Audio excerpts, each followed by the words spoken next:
Good morning, nation. John here. Let me start off by saying this. I would have set this up as a morning premiere this morning, folks, but what's the point? For the last week or so now, Google has been 2 or 3 minutes before the premiere starts. They just come in, they boot everybody out. Back to the main screen, they turn the video to private. They're just playing games. I don't know if it's an algorithm or glitch. I don't know if, somebody at Google, maybe I took their old lady way back in the day to homecoming or something. I don't know what's going on. I don't know why me, but whatever. Hang in there with me for about a week, and we'll be doing this live, and we'll have the live chat and everything. Okay, folks, I'm going to need about a week to get all that set up. But I'm tired of it already. A week's enough. I'm also tired of, let me tell y'all this real quick, the stimmy checks. That happened today. This is not the first one, but they send us the paper checks, right? Because we didn't sign up for anything. We don't want it. And it's not that I'm super rich over here, okay? Let me explain this. We owe it all in taxes. Like literally whatever they send us, we're going to directly pay back in taxes on top of the taxes we already pay come the end of the year. So they're just doing damage throughout the year by sending us these paper checks. I can't cash it anyway, right? We're on quarantine. Our quarantine ends, let me see here. I'm trying to think. I believe it ends Wednesday. I would have to go back and check with my wife. Neither here nor there. The point is, it's going up in the gun safe with the rest of them. And Joe continues to send these things out. They're just churning this stuff out. People think it's free money. It's not free money. It's taxable income unless they've changed something. So at the end of the year, we're going to have to take all of these paper checks now to the bank, cash them all at one time. We got $500 today. Woo! And then we're going to have to take all that money to the person that does our taxes. And then I'm also going to have to hand over more to the government. Because Joe has no plan. The White House, economically, they have no plan. Their plan is to continue to print money. No backing, no nothing. Just keep printing it. Make it rain. That's their economic plan.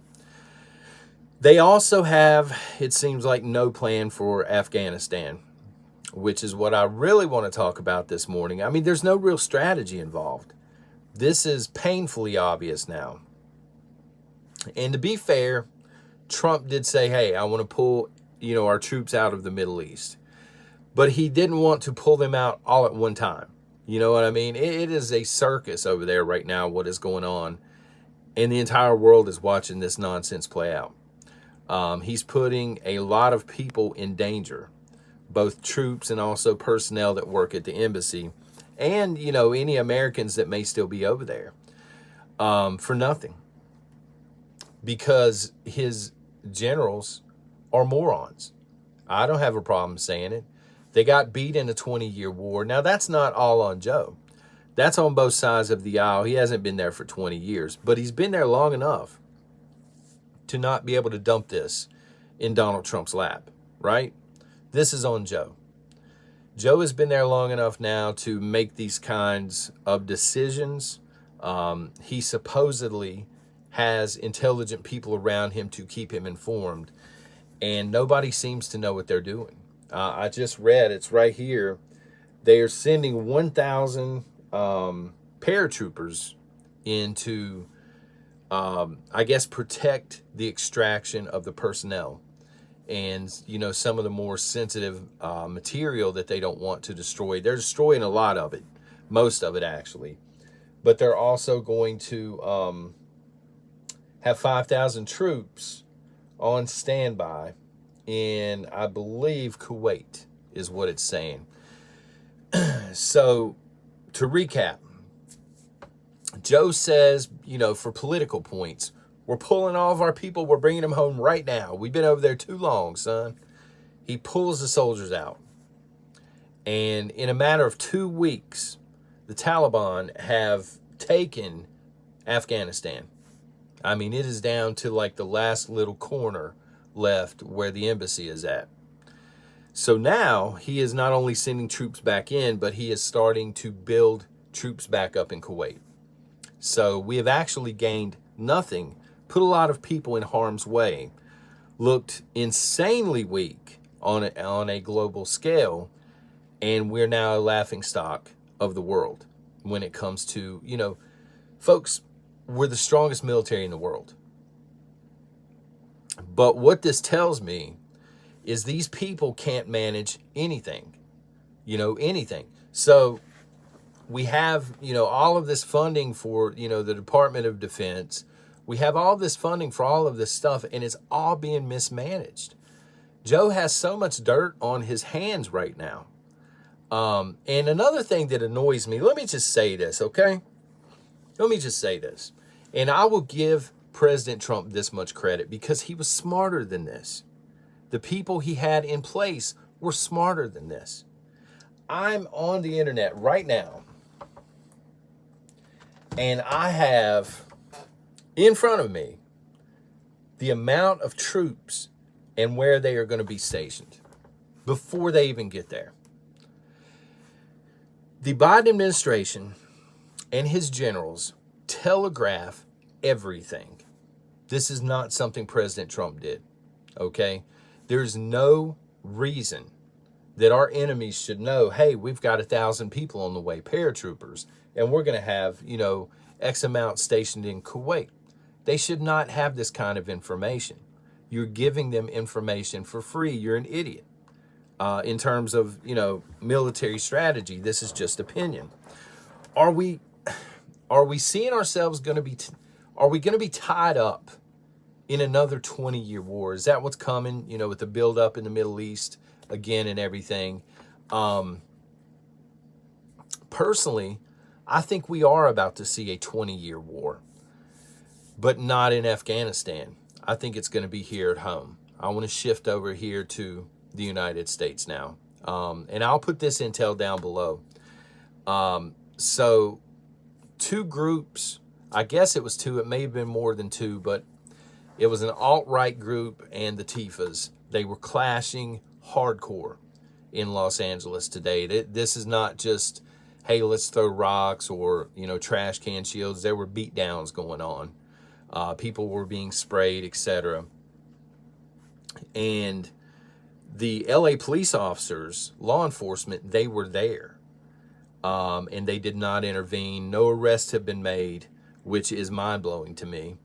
And again, check the intel. Wait till you see this footage. The powder keg is starting to go off, I think, here in the United States.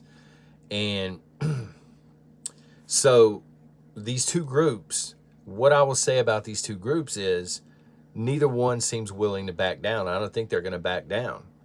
And this is going to continue to ramp up. We've seen this over the course of a year now, but it's finally getting to the point where the fuse is lit.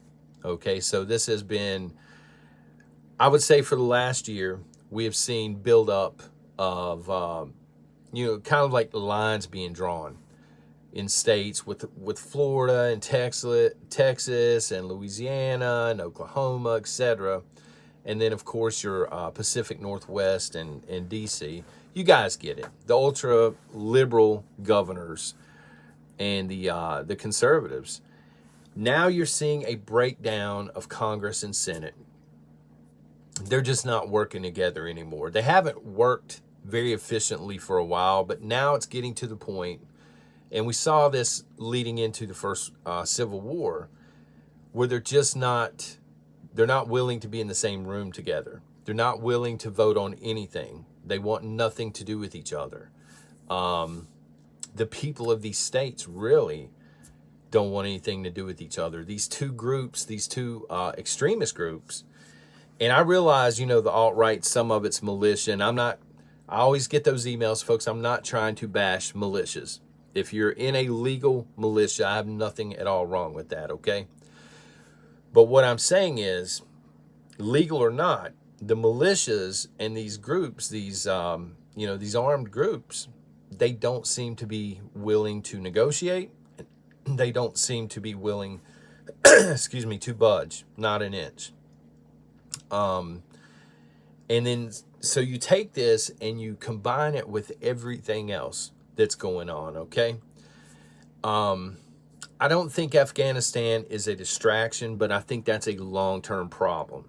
I think if we don't find a way to fix that, 10 years from now, terrorism is going to be a huge problem here in the United States.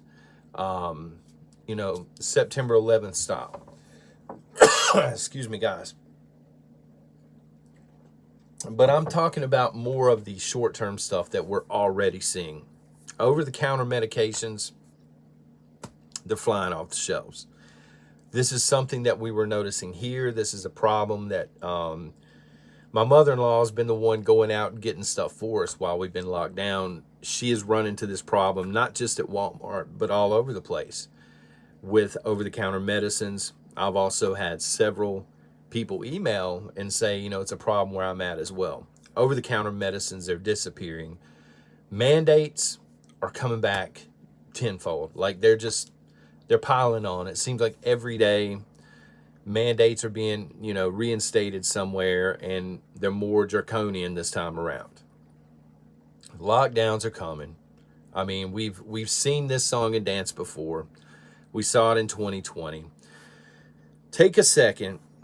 Think about what the last lockdown looked like.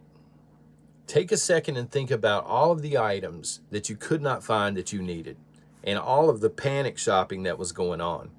And understand that as a prepper, your window of opportunity is closing very fast to get these items.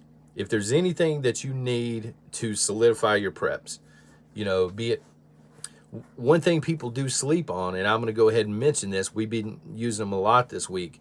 Paper plates, like the plastic forks and spoons and stuff, paper towels, etc. Go ahead and get that stuff, because that will be one of the first things that goes, okay? Go ahead and get all of your cleaning supplies. Stock it up if you can afford to stock it up. You folks should have enough food by now, most of you at least. But start to focus, as they're talking about Afghanistan. I promise you, Biden's going to screw the pooch on this one. He is surrounded by people that have no idea what they're doing, okay? But again, that's a long-term problem. Focus on the short term right now would be my advice this morning. The conflict here at home. If you're in a city right now, here in the United States, a major city, you're not safe. At any point in time, bodily harm could take place. It doesn't matter how safe you think your neighborhood is. It doesn't matter if you're on, the busiest street in New York or San Francisco or Atlanta. You're not safe. Cities are no longer safe. They were kind of sort of not safe to begin with, but now, they're about to explode. When that happens, coupled with the lockdowns, I believe we could see some rationing, hardcore World War II era rationing, where you're only allowed to buy a certain amount of this a week or a certain amount of this a week. Lockdowns could become so extreme that we could begin to see what we are seeing in Australia, where you only have a specific day where you can shop, and you can only travel, for 1 hour a week, 5 or 10 miles away from your home, and do your shopping. So that's going to limit the stores, in that bubble. And once they're out, they're out. Get the stuff you need, folks, because I promise you, the reoccurring theme here for the last 2 years, and now, maybe 3, 5, who knows how many years, there's not enough to go around, period. That's the reoccurring theme. People will call me, a gloomer and doomer this morning. I always get those emails too. I'm not trying to gloom and doom, but I know what I know. If I can't get certain over-the-counter medications, they're gone. If I call a pharmacy and they're like, well, we've tried to order this time and again and we can't get it, they're not going to be able to get it. I know that oxygen tanks are in very short supply right now. There are a lot of things in short supply, but some of this stuff is life and death, folks. So you better have it. Get your house in order. Make sure that you have what you need. And I'm just going to throw this in here. I didn't have it written down or anything, but I'm going to throw this in there just because I do think, I said this a couple of weeks ago, but I do think we are prone to see another, even more severe this time around, freedom seed shortage. So get what you can get while you can get it. Again, social conflict, potential civil war, you're going to want to have those. All right, folks, this is John with Prepper Nation. Thank you for being here. Maybe shoot a quick thumbs up so we can dig ourselves out of the hole, or not, whatever y'all want to do. But I appreciate you being here this morning, and God bless.